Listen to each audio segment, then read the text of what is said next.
Fala, galera do Viagem na História. Aqui quem fala é o professor Augusto Silva. E hoje a gente vai abrir um capítulo que a propaganda adorava mostrar, mas a realidade insistia em esconder. O tal do milagre econômico brasileiro. Entre 1968 e 1973, o Brasil parecia viver um sonho. O PIB subia feito um balão de São João. O governo lançava obras faraônicas. E a seleção canarinho ganhava a Copa de 70.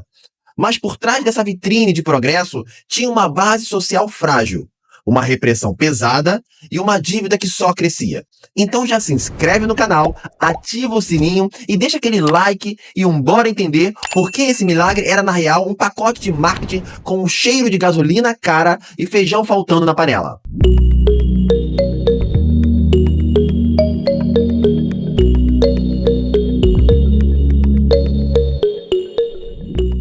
Entre os anos de 68 e 73, o Brasil registrou taxas de crescimento econômico superiores a 10% ao ano, números comparáveis aos tigres asiáticos da época.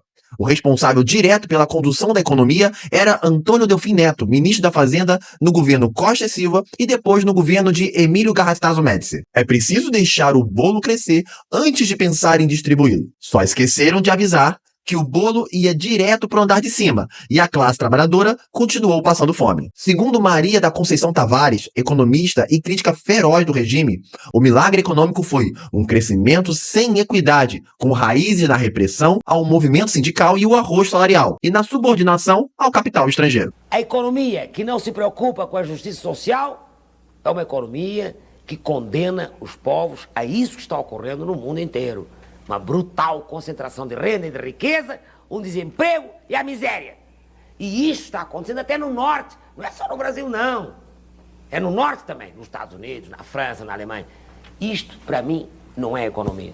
Isso é coisa, honradamente, quase que eu digo, do demo. Isso é coisa de tecnocrata alucinado que acha que está tudo ok. E não está nada ok. Deputada. Eu pertenço à esquerda tradicional e é do Bob mesmo.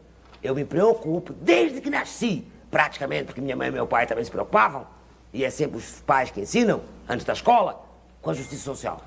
Uma economia que diz que precisa primeiro estabilizar, depois crescer, depois distribuir, é uma falácia. E tem sido uma falácia. Deputada. Nem estabiliza, cresce aos solavancos e não distribui. E esta é a história da economia brasileira, desde o pós-guerra. Ou seja, crescemos, mas não foi todo mundo que subiu a escada.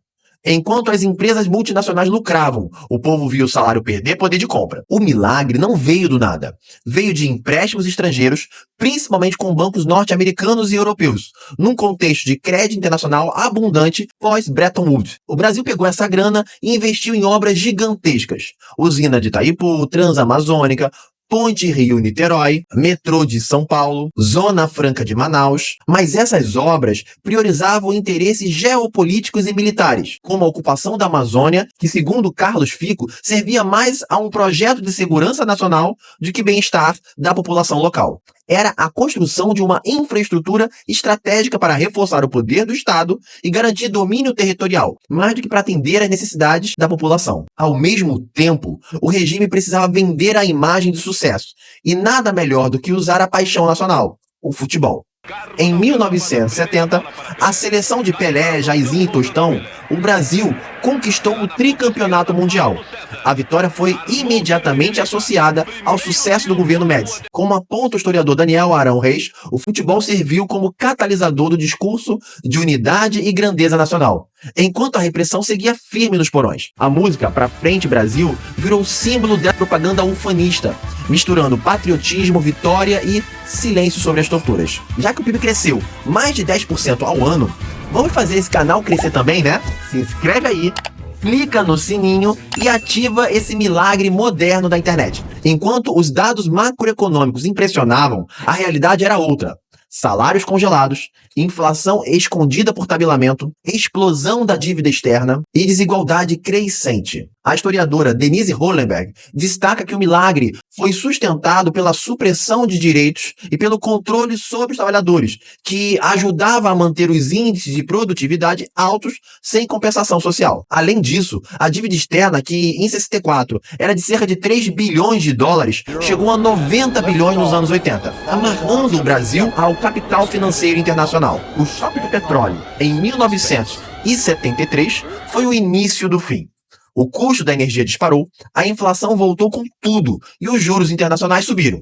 O Brasil, com uma dívida alta, teve que renegociar contratos e adotar medidas de contenção. A década de 1980, que ficou conhecida como a década perdida, com crescimento estagnado, hiperinflação e crise da dívida. Segundo o Celso Furtado, o milagre foi uma bolha apoiada num contexto internacional favorável que estourou ao menor sinal de pressão externa. O milagre econômico nos ensina que crescimento sem justiça social não se sustenta. Foi um voo alto, mas com combustível emprestado, passageiros exclusivos e um pouso forçado.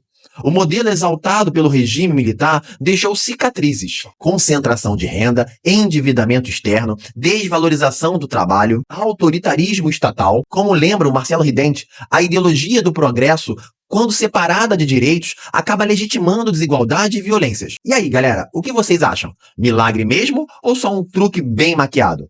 Comenta aí, compartilha com os colegas de turma e, se puder, ajuda o canal a crescer. Aqui o conteúdo é público, mas produzir não é de graça. Então, valeu demais, até a próxima viagem na história. Tchau, tchau!